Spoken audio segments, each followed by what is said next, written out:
요한복음 6장 1절부터 보겠습니다.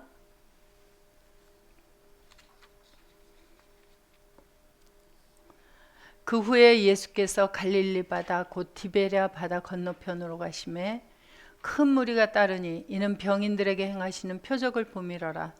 예수께서 산에 오르사 제자들과 함께 거기 앉으시니 마침 유대인의 명절인 유월절이 가까운지라.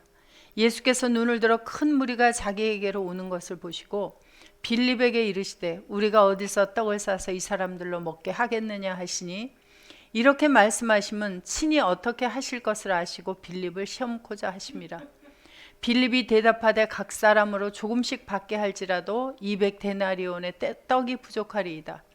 제자 중 하나 곧 시몬 베드로의 형제 안드레가 예수께 여짜오되 여기 한 아이가 있어 보리떡 5개와 물고기 2마리를 가졌나이다. 그러나 그것이 많은 사람에게 얼마나 되겠삼나이까.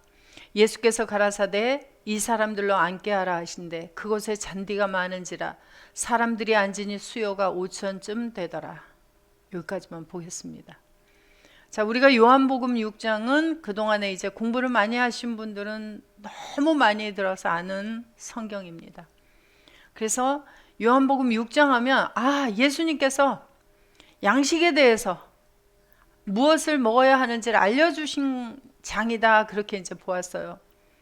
그래서 제가 이 말씀을 요한복음 5장 39절부터를 생각하면서 요한복음 5장 39절 이후에 요한복음 6장이 왜 이런 기록을 하셨을까라는 것을 생각하면서 요한복음 5장 39절 40절 다시 한번 보고 6장을 다시 생각해 보겠습니다. 너희가 성경에서 영생을 얻는 줄 생각하고 성경을 상고하거니와 이 성경이 곧 내게 대하여 증거하는 곳이로다. 그러나 너희가 영생을 얻기 위하여 내게 오기를 원하지 아니하는도다. 자, 다시 6장 1절로 가보세요.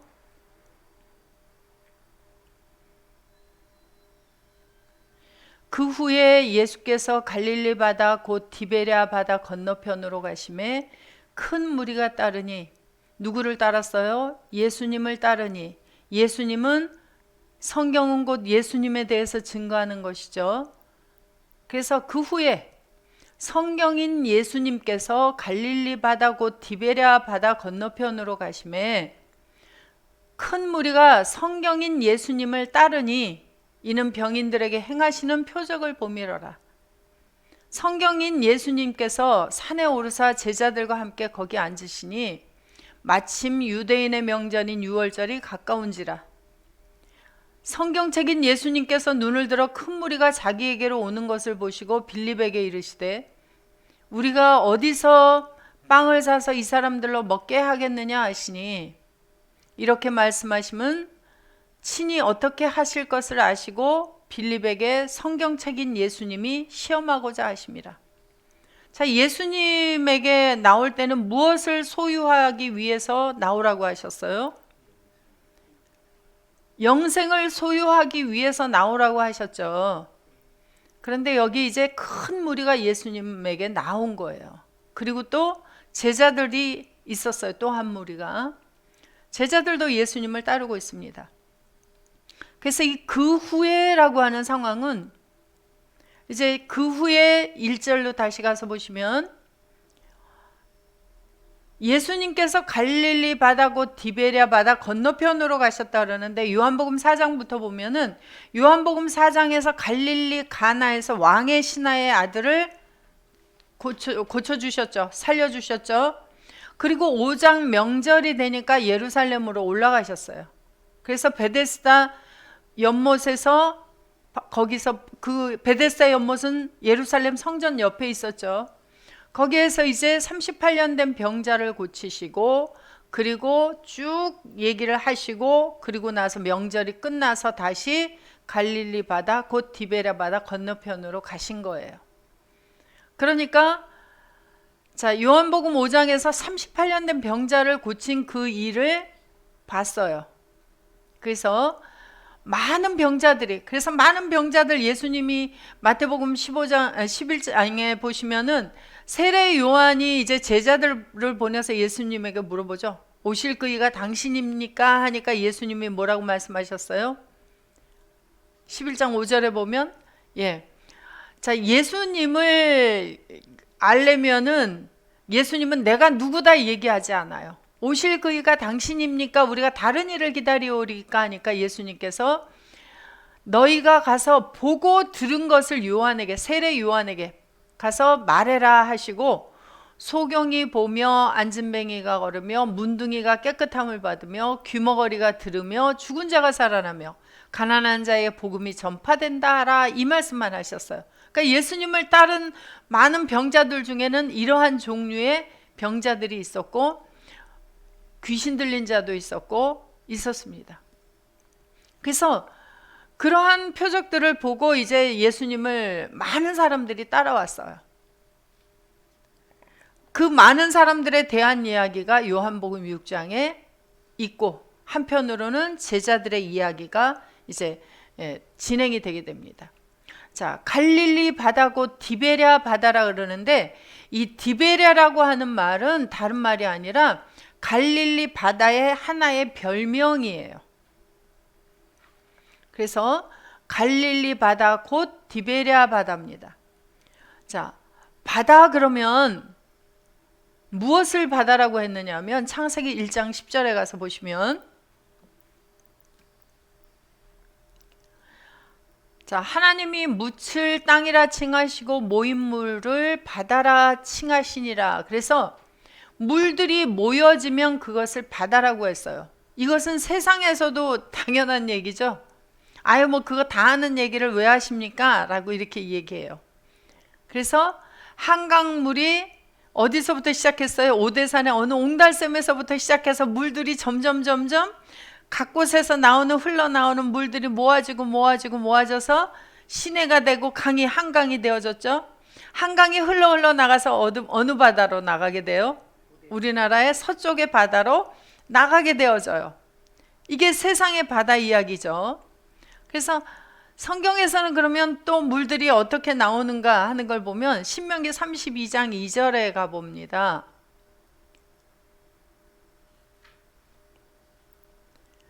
나의 교훈은 내리는 비요 나의 말은 맺히는 이슬이요 연한 풀 위에 가는 비요 채소 위에 담비로다.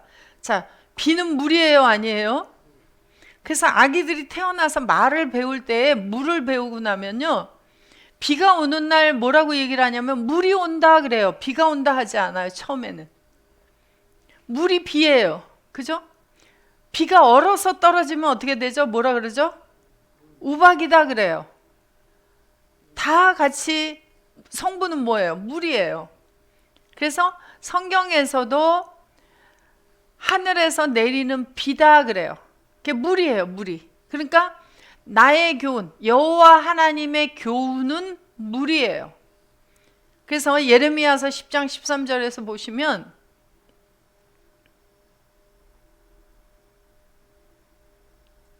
그가 목소리를 바란즉 하늘에 많은 물이 생기나니 그래요.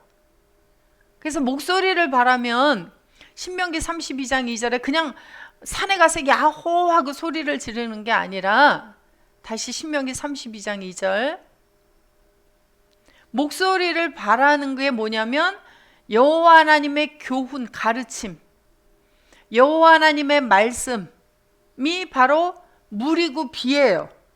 그런데 하늘에서 내려오면 비다 그러고요, 채소 위에 맺혀 있으면 이슬이다 그렇게 이야기를 해요. 그래서 말씀이 세게 내려오면 소낙비가 되어지고, 마음에 그냥 따뜻하게 잔잔하게 밀려오면 무슨 비예요? 단비죠. 그래서 그냥 그 따뜻한 사랑의 말씀에 그냥 가슴이 녹아내려갖고 울기도 하고. 그래서 3절에 보면 내가 여호와의 이름을 전파하리니 그래요. 전파하는 게 뭘로 전파해요? 여호와의 이름을 말로 전파하죠. 그러면 전파하는 게 뭐예요? 여호와의 이름이 말이에요, 물이에요. 그러니까 물은 여호와의 존재, 이름도 물이에요. 그래서 호세아서 6장 3절에 가서 보시면은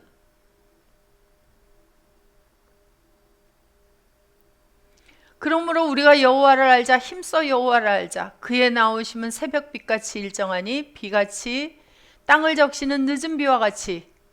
누가? 그의 나오심이, 여호와의 나오심이 비와 같이, 늦은 비와 같이 우리에게 임하시리라 그래요.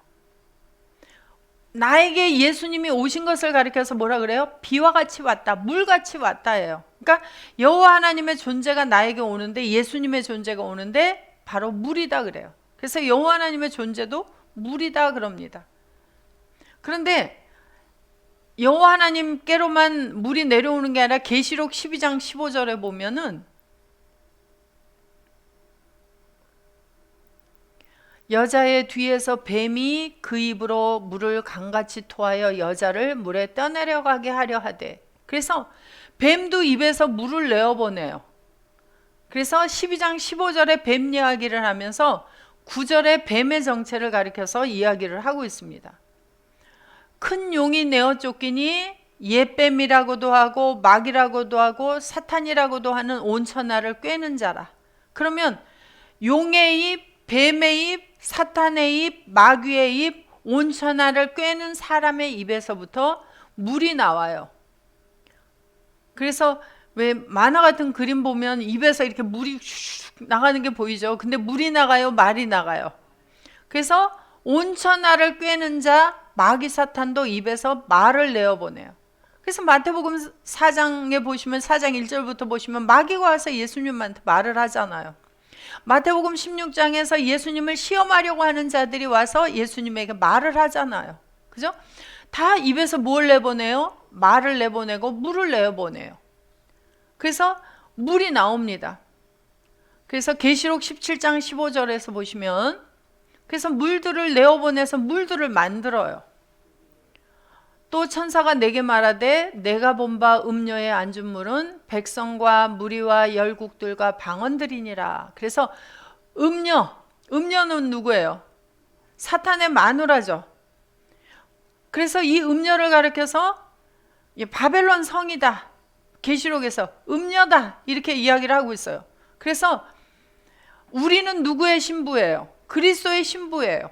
그러면 그리스도 밖에서 독사의 자식들은 바로 바리새인들, 서기관들, 예수님이 뭐라고 말씀하셨죠? 독사의 자식들아 그래요. 그 사람들은 그러면은 누구의 마누라가 되어진 거예요? 사탄의 마누라가 되어져서 음녀들이에요. 그래서 음녀들이 앉은 물들은 백성들, 무리들, 열국들, 방언들, 그들을 가리켜서 물이다 그래요. 시편 29편 3절에도 보시면은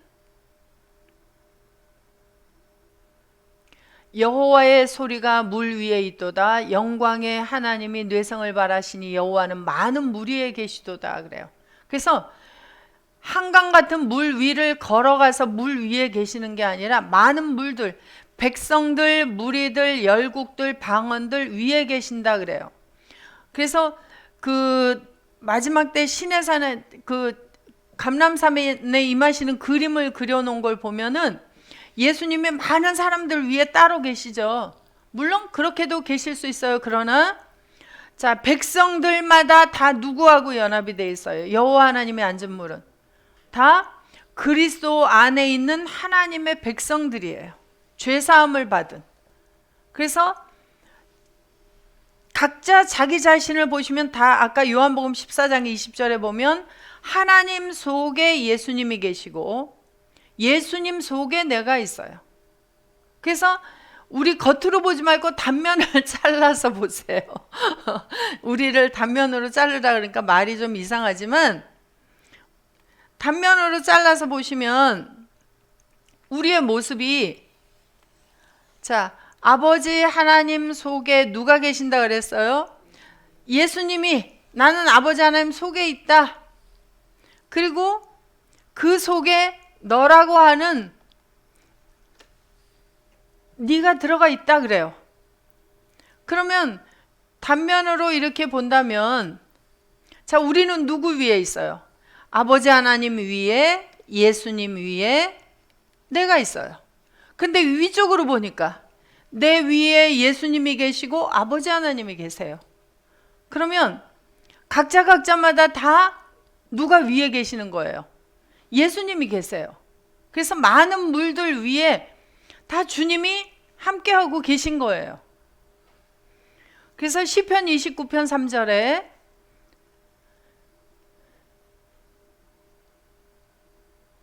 여호와의 소리가 물 위에 있도다. 영광의 하나님이 내성을 바라시니 여호와는 많은 물 위에 계시도다. 여호와 하나님께서 목소리를 발해야 여호와 하나님의 이름이 전파되어야 여호와 하나님의 존재가 전파되어야 여호와 하나님 속에 예수 그리스도 안에 있는 하나님의 자녀들이 나타나게 되어져서 물들이 하나씩 만들어지는 거예요. 그리고 그 물들이 모여지면 뭐가 되어져요? 강이 되어지고 바다가 되어져요. 그래서 디베랴 바다, 자, 그래서 많은 물들이 모인 바로 바다라고 합니다. 욥기서 28장 12절에 보시면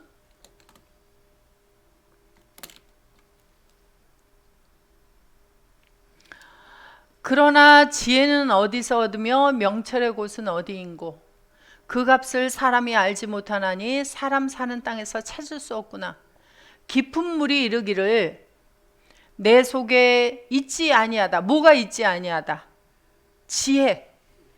지혜는 어디서 얻느냐 그랬는데 깊은 물이 뭐라 그러냐면 내 속에 없다. 바다가 이르기를 나와 함께 있지 아니하다 하느니라 그래요. 어떤 바다, 어떤 깊은 물 속에는 지혜가 없는 거예요. 그래서 하나님의 지혜는 바로 이게 지금 욥기서잖아요. 잠언에 가서 보시면 하나님의 지혜는 생명나무예요. 3장 18절에. 여러분들이 잘 아는 구절 가지 마시고 괜찮아요. 고린도전서 1장 24절에 보면 예수 그리스도는 하나님의 지혜요 하나님의 능력이다 그래요.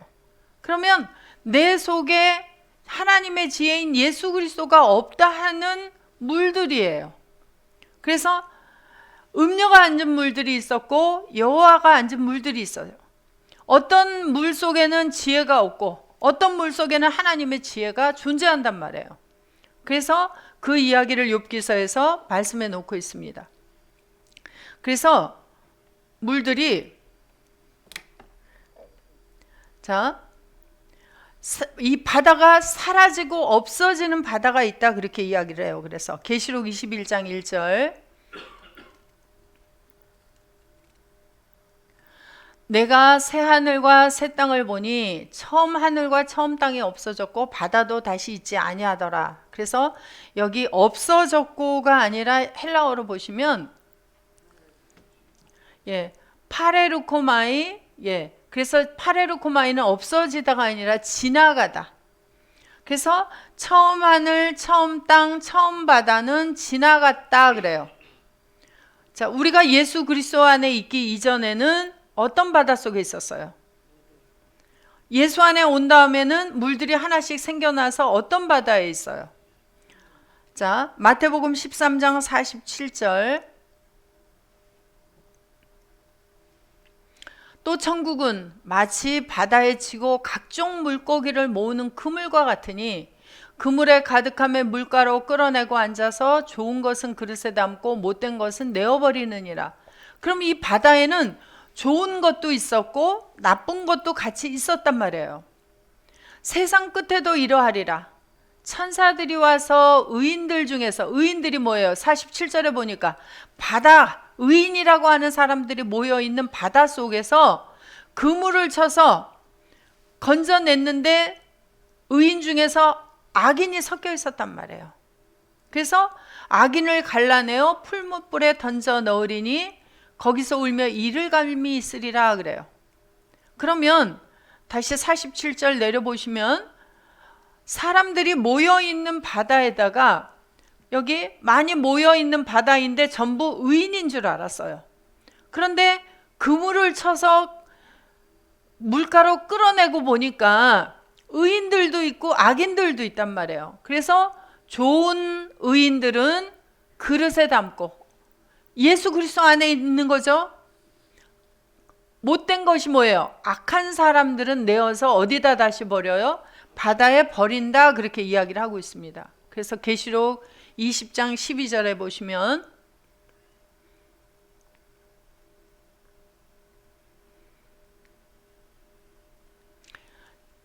또 내가 보니 죽은 자들이 물온대소하고 그 보좌 앞에 그래서 계속 그물을 쳐서 의인들 중에서 악한 자들을 내어서 의인들은 그릇에다 담고 다시 악한 자들은 바다에 던져 넣었죠. 그러면 마지막 때가 되면은 계시록에 오면은 그 보좌 앞에 섰는데 책들이 펴 있고 또 다른 책이 펴졌으니 곧 생명책이라. 죽은 자들이 자기의 행위를 따라서 책들에 기록된 대로 심판을 받으니 사망과 음부도 불못에 던지우니 이것은 둘째 사망 곧 불못이라 그래요. 그리고 나서 이제 이 상황이 벌어지는 거죠. 그래서 이때가 되어지면은 바닷속에는 다 뭐만 있게 되어져요? 죽은 자들만 있게 되어져요. 그래서 유다서 1장 13절에 가서 보시면, 유다서도 성경의 마지막 부분이죠. 그래서 유다서에 보시면 자기의 수치에 거품을 뿜는 바다의 거친 물결이요 영원히 예비된 캄캄한 흑암에 돌아갈 유리하는 별들이라. 그러면 이 거친 바다, 거품을 뿜는 바다는 지금 어떤 별들이 있었어요? 캄캄한 흑암에 돌아갈 별들이 있는 그런 별들을, 유리하는 별들 이야기를 하고 있는데 11절부터 보시면,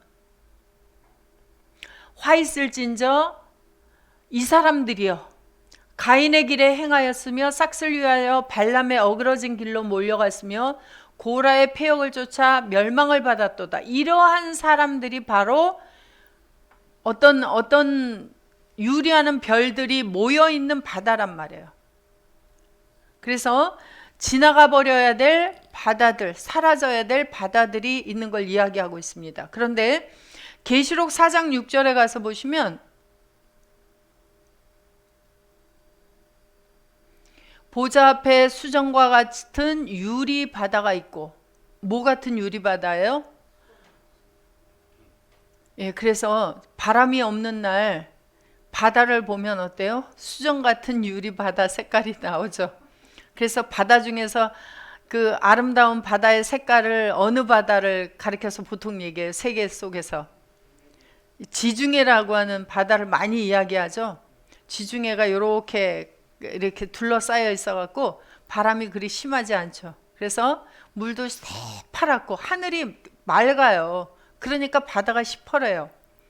그런 바다일까요? 그래서 수정과 같다. 자, 이 수정이라고 하는 단어는 헬라어로 보시면, 그래서 수정을 한번 찾아봤어요. 그랬더니 수정이 단어가 크리스탈로스. 그래서 오늘날 왜 그 아름다운 유리를 뭐라 그러죠? 크리스탈. 예. 그래서 헬라어로 크리스탈로스가 수정이에요. 그러니까 크리스탈이라고 하는 것은 수정 같은 그 유리로 만든 제품이란 말이에요. 그래서 이 크리스탈로스가 수정입니다. 그런데 이 수정은 어떤 뜻도 같이 가지고 있냐면 얼음이라는 뜻도 가지고 있어요. 자, 그래서 구약에서는 이 수정을 케라우라고 합니다. 케라우. 이 케라우가 쓰인 곳이 몇 군데가 되지 않아요. 에스겔서 1장 22절에 보시면 수정이 나오는데요. 그 생물의 머리 위에는 수정 같은 궁창의 형상이 펴 있어 보기에 심히 두려우며, 그래서 구약에서는 수정을 뭐라고 하냐면 궁창의 형상에 비유하고 있어요. 자, 궁창은 뭐예요? 그래서 궁창이라고 하는 단어는 라키아으다. 라키아는 두들겨서 펴다 라는 뜻을 가지고 있다. 뭐 이렇게 얘기를 해요. 그런데 자, 창세기 1장 8절에 보시면 궁창을 무엇을 궁창이라고 하셨어요? 궁창을 가리켜서 하늘이라고 그랬어요. 그러면 궁창은 하늘이고 하늘은 궁창이죠. 그러면 궁창의 형상은 무엇의 형상이에요? 하늘의 형상이에요. 하늘의 형상. 그래서 수정 같은 궁창의 형상이 뭐예요? 곧 수정 같은 하늘의 형상이에요. 그래서 하늘을 찾았죠. 우리가 많이 그동안에. 그래서 수요일날 공부를 통해서도 여러분들이 많이 들으셨을 거예요. 자, 창세기 19장 24절 보시면 하늘이 나오죠. 여호와께서 하늘 곧 여호와에게로서, 그러면 하늘은 누구예요? 하늘 곧 여호와. 그래서 여호와 하나님은 우리의 하늘이에요. 근데 여호와 하나님이 말은 부르면서 여호와 하나님이 하늘이 아닌 사람들도 많아요. 진짜 하늘이라고 생각하면 어떻게 섬겨야 돼요? 하늘을. 요새는 그 한국의 집에도 이제 예전에는 남편은 하늘, 여자는 땅 그랬어요. 그래서 그 하늘과 땅이 떨어져 있으니까 남편은 하늘처럼 섬겨라 그러고 여자는 땅이니까 너는 계속 섬겨라 그랬어요. 그랬더니 이제 시대가 바뀌니까 여자들이 아니다, 우리도 하늘이다 그래 버렸어요. 그래갖고 막 싸워요. 하늘에 전쟁이 일어나요. 그런데 하늘에 전쟁이 안 일어나려면 어떻게 하면 돼요? 서로가 하늘처럼 섬기면 되죠. 그래서 여자도 남자를 하늘처럼, 남자도 여자를 하늘처럼 섬기는 가정은 싸움이 있어요, 없어요? 요즘하게도 보니까 제가 이 어느 장면을 보니까, TV의 장면을 보니까 머리를 막 이렇게 하고 둘이 싸우더라고요. 그 무슨 전쟁이 일어난 거예요. 하늘이 하늘같이 제대로 못하고 땅이 하늘로 이제 올라가서 막 난리가 난 거예요. 그런데 어느 집은 또 어때요? 아주 그냥 서로 위에서 사니까 아주 아름다운 그런 하늘들의 모임도 있더라고요. 근데 하나님 나라에서는 그럴까봐 주님이 우리를 누구 안에 집어넣었어요? 땅을 하늘 속에다 집어넣었어요. 그래서 하늘의 형상이요, 땅의 형상이요, 다 가지도록 그렇게 만들어 버렸어요. 근데 2000년 전에 예수님이 오셔서 유대 땅을 다니실 때 유대인들이 예수님을 보고 수정 같은 하늘의 형상으로 봤어요, 안 봤어요? 감추고 다녔어요. 그걸 드러내면 아무나 쫓아오니까. 그래서 감춰버리시고 이제 똑같은 땅의 형상처럼 그렇게 다니셨습니다. 그런데 예수님이 본래의 모습을 딱 드러내니까 어때요? 해같이 빛나고 옷이 빛과 같이 빛나고. 그러니까 그 형상은 이루 말할 수가 없는 형상이죠. 가까이 할 수가 없는 형상이죠. 그래서 에스겔서 1장 21절에 가서 보시면 그 생물의 머리 위에는, 그러니까 수정 같은 궁창의 형상은 생물들의 머리 위에 있어요. 그래서 네 생물이 있고 그 네 생물들의 머리가 되어지고요. 여기에 보면 날개도 있고 바퀴도 있고 이 하나님 나라에 되어진 형상을 이야기하는데, 이 에스겔서 1장은 단어마다 다 공부를 해야만 이게 형상이 풀어져요.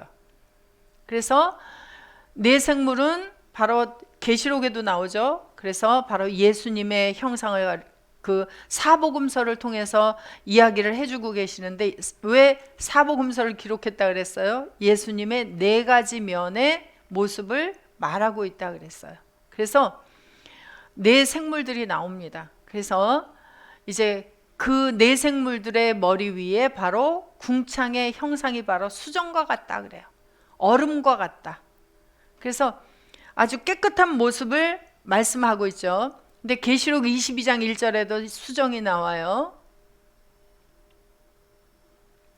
저가 수정같이 맑은 생명수의 강을 내게 보이니, 자, 뭐같이 맑은 생명수의 강이에요? 수정과 같이 맑은 생명수의 강을 보이니 어린 양과 및 하나님과 및 어린 양의 보좌로부터 이 수정 같은 생명수의 강이 나와서 길 가운데로 흐르는데, 그 생명수의 강이 흐르니까 강 좌우에 생명나무가 있어 12가지 실과를 맺히되 달마다 그 실과를 맺히고 그 나무 잎사귀들은 만국을 소성하기 위하여 있더라 그래요. 그래서 자, 생명수의 강이 흐르는 모습을 그림으로 나타내면 어떻게 되겠어요? 어디서부터 나와요? 하나님과 어린 양이 어디 계세요? 이런 의자 보좌 위에 계시나요? 지금 하나님과 어린 양이 어디 계시죠? 어디 있더라? 예? 어디 계시더라? 우리가 일주일 동안 사는 동안 잊어버려갖고 이렇게 찾아보지 않으셨어요? 우리 안에 계시죠? 하나님과 어린 양이. 그러면 어디로부터 물이 나와야 돼? 생명수 같은 생명수의 강이 하나님의 입으로부터 나와야 되죠. 예. 입으로부터 나오는 말씀, 여호와 하나님의 이름의 존재가 바로 수정 같은 존재예요. 그래서 그 물이 가는 곳마다 생명나무의 열매가 맺히게 되어지는 이야기를 하고 계십니다. 그래서 바로 그 수정 같은 그 생명수의 강물을 먹은 자도 어때요? 말씀을 먹은 자도 물들이라 그랬죠. 이 물들도 모습이 어때요? 에스겔에서 보니까 1장 22절에 보니까 바로 수정 같은 모습이죠. 그래서 이 수정 같은 자들이 모여지면, 수정 같은 형상을 가진 자들이 모여지면, 그리스도 안에 있는 수정 같은 자들이 모여지면 무슨 바다가 되어져요? 계시록 4장에서 말씀하신 수정 같은 유리 바다다, 그렇게 말씀을 하고 계십니다. 자, 그럼 다시 요한복음 6장 1절에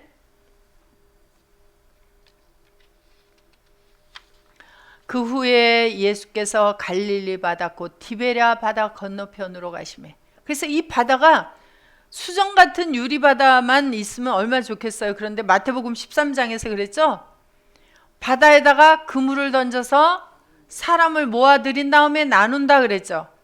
그래서 사람들이 모여있는 바로 그곳에 가니까 누가 따르냐면 큰 무리가 따르니, 바다같이 많은 사람들이 따르니, 그래서 이 사람들이 몇 명이나 됐어요? 뒤에 보니까 여자와 아이를 제외한 20세 이상의 남자만 숫자를 셌더니 몇 명이에요?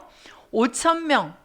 자, 오늘날에도 5,000명이 모이면 대단히 많은 숫자인데 거기에다가 여자와 아이까지 모였어요.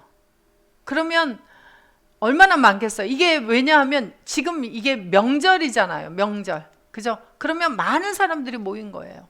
그래서 아주 많은 무리가 예수님을 따르게 되어졌어요. 그래서 바로 그 배경이 디베랴 바다이고 거기에 사람들도 많이 모여 있는 이야기를 해가고 계십니다. 자, 그래서 다시 요한복음 6장으로 다시 갑니다. 1절 2절 다시 가요. 그래서 그 후에 예수님께서 이제 명절에 예루살렘에 가셨다가 다시 갈릴리로 와서 이제 바다 건너편으로 가시니까 큰 무리가 따라왔어요. 왜? 명절에 예루살렘에 올라갔다가 예수님이 하신 그 일들을 소문도 듣고 보고 한 사람들이 예수님을 따르기 시작한 거예요. 그래서 많은 사람들이 예수님을 따라왔습니다. 그러자 예수님이 산으로 올라가셨어요. 누구와 함께? 제자들과만 함께. 그래서 제자들과 함께 산에 올라간 상황을 보니까, 자, 마태복음 5장 여기 4장으로 잘못 썼는데 5장 고쳐주세요. 5장 3절. 5장 3절에 심령이 가난한 자는 하고 이야기를 하고 있죠. 그런데 이 이야기를 하실 때 상황을 보면 1절부터 보시면 예수께서 무리를 보시고 산에 올라가 앉으시니 제자들이 나온지라 입을 열어 가르쳐 가라사대 하고, 예수님께서 이제 그 많은 사람들이 이때도 4장 후반부에 보시면 예수님께서 많은 병자들을 고쳐주시고, 그리고 이제 무리들이 있었어요. 근데 무리들을 다 데리고 올라가신 게 아니라 제자들을 데리고 산으로 올라가셨습니다. 그래서 산상수훈을 제자들에게 제일 먼저 가르쳐 주셨어요. 그래서 마태복음 5장에서는 이제 예수님께서 복음을 막 전파하기 시작하시면서 산에 올라가 앉은 상황이 나와요. 자, 그런데 마가복음 3장 13절부터 보시면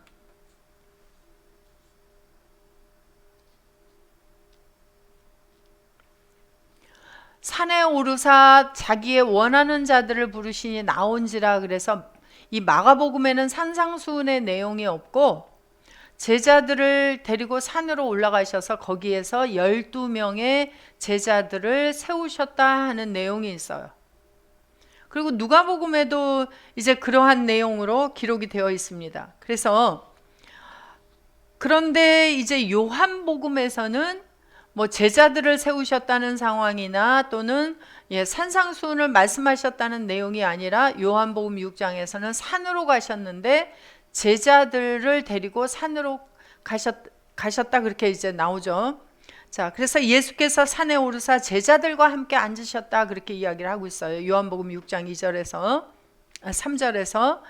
그리고 자, 마침 유대인의 명절 유월절이 가까운지라 예수께서 눈을 들어 큰 무리가 자기에게로 오는 것을 보시고 빌립에게 말씀하셨습니다. 자, 예수님께서 왜 빌립에게 말씀을 하셨죠? 우리가 어디서 빵을 사서 이 사람들로 먹게 하겠느냐 하고 말씀을 하셨는데, 이렇게 말씀하시면 이미 빌립의 상태를 알아요. 자, 우리가 같이 이렇게 생활을 하고 있는데 주로 이제 전에 우리에게 말씀을 가르쳐 주시던 이제 임 목사님 앞에 가면은 되게 이제 여러 종류로 나뉘게 되어져요. 어떤 사람들은 가서 말하기를 좀 꺼려해요. 왜? 말을 입에서 내기 시작하면서 뭐가 다 드러나요? 나의 생각하는 건, 나의 상태가 다 드러나요. 어떻게 알아요? 말하면 알아요. 마음에 있는 것이 입으로 나오니까. 근데 이제 철이 없을 때는 어때요? 이야기를 잘해요. 그래서 여러 사람들이 나와요. 예수님도 투시를 해서 아셔요? 이미 다 아셔요? 상태를 이미 아셔요. 물론 예수님은 사람의 속을 보시기 때문에 누가 거하고 있는지를 보시고 아십니다. 그리고 잘한 상태를 다 아셔요. 그런데 제가 예를 들어서 내 속을 안 드러내려고 꽁꽁 싸매고 막 다녀도 내 주위에 있는 사람은 저를 알아요, 몰라요? 어떻게 알아요? 제가 행동만 해도 알아요. 예. 그래서 꽁꽁 싸매도 다 알아요. 평상시 살아가는 모습을 보면 다 이미 보고 있어요. 얼굴 표정만 봐도 알아요. 예수님께서는 빌립의 상태를, 잘한 상태를 이미 알아요. 내가 어른인 척 해도 알아요. 그래서 빌립을 왜 시험하려고 했는지 보세요. 시험하려고 예수님이 불렀어요. 그래서 시험이라고 하는 단어가 찾아보시면은 시험이 페이라조예요. 이 페이라조를 보면 멸망하는 자들이 하는 시험이 있고요, 예수님이 하는 시험이 있고요, 또 시험을 당하는 그 시험이 있어요. 그래서 멸망하는 자들은 시험을 주는데 마태복음 4장 1절부터 보시면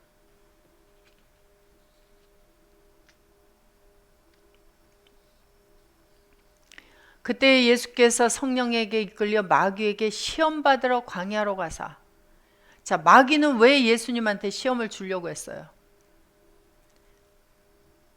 자, 성령에게 이끌려 예수님을 성령이 이끌고 갔어요. 뭐 하려고? 시험 받게 하려고. 근데 마귀는 그거 알고 시험했을까요? 모르고 했을까요? 몰라요. 시킴을 받았지만 몰라요. 그리고 마귀는 죽이려고 하고 넘어뜨리려고 해요. 그래서 마태복음 16장에서도 보면 예수님을 계속 이 멸망하는 자들을 16장 1절 가서 보시면 바리새인과 사두개인들이 와서 예수를 시험하여 하늘로서 오는 표적 보여주기를 청하니, 그러니까 와서 얘기할 때 이미 뭐예요? 그들은 시험하려고 와요. 자, 마태복음 19장 3절에도 보시면 바리새인들이 예수께 나와 그를 시험하여 가로되. 그래서 바리새인들의 속을 이미 알아요. 예수님 와서 말하는 걸 보면. 우리들은 몰라요, 알아요? 그렇지만 속아주는 척하는 거예요. 자, 마태복음 22장 18절.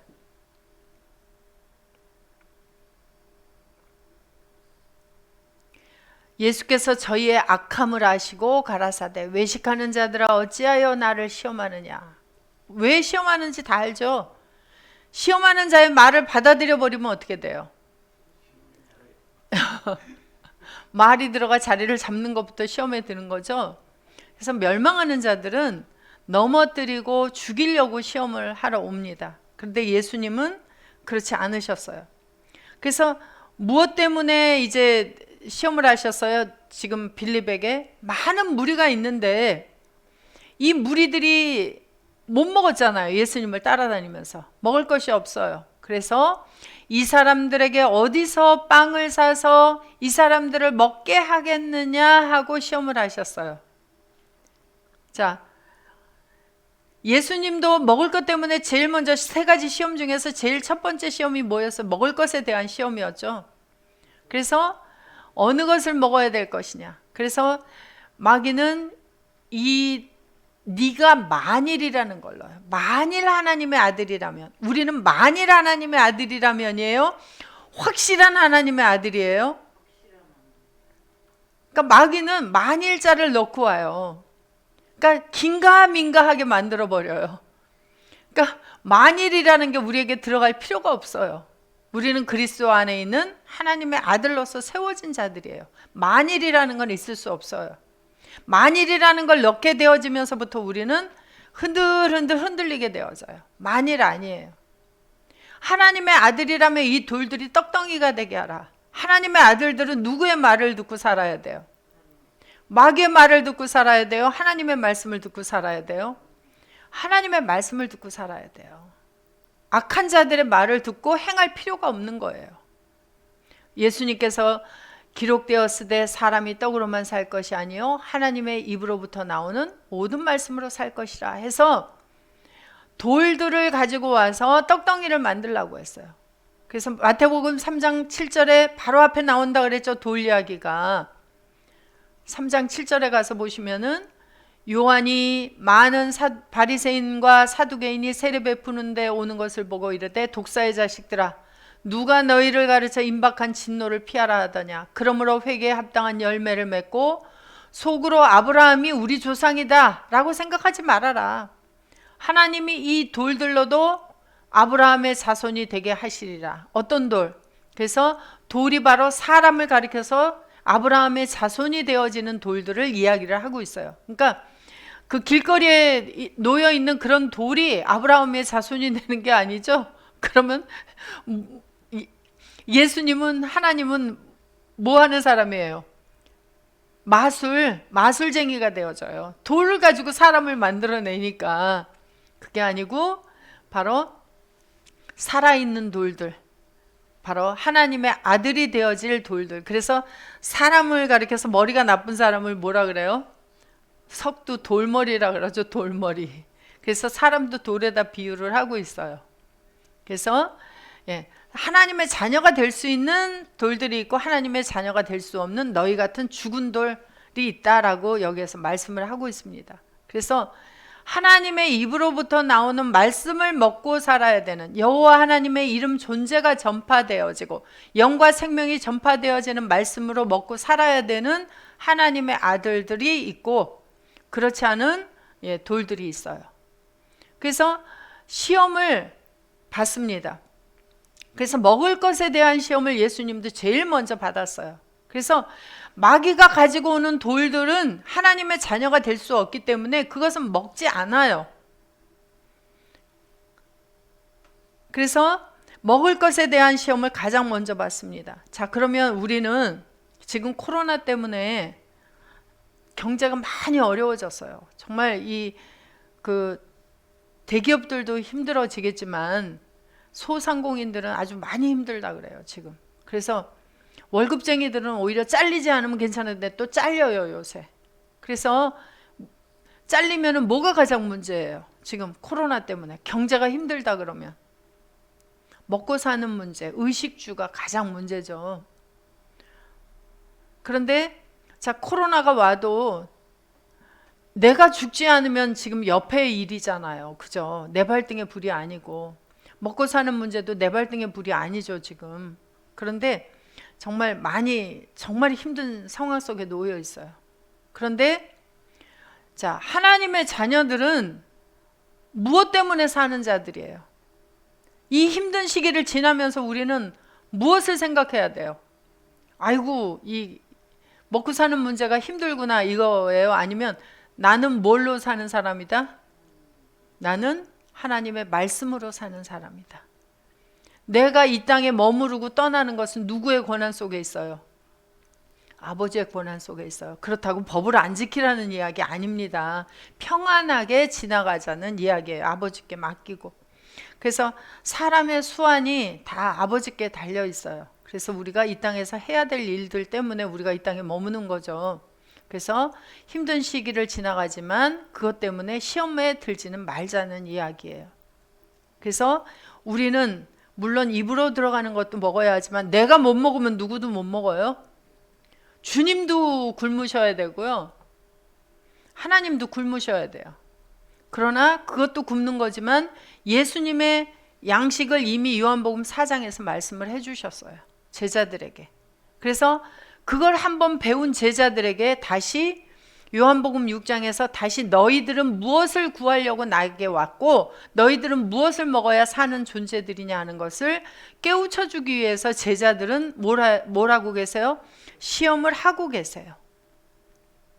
자, 마태복음 15장 22절.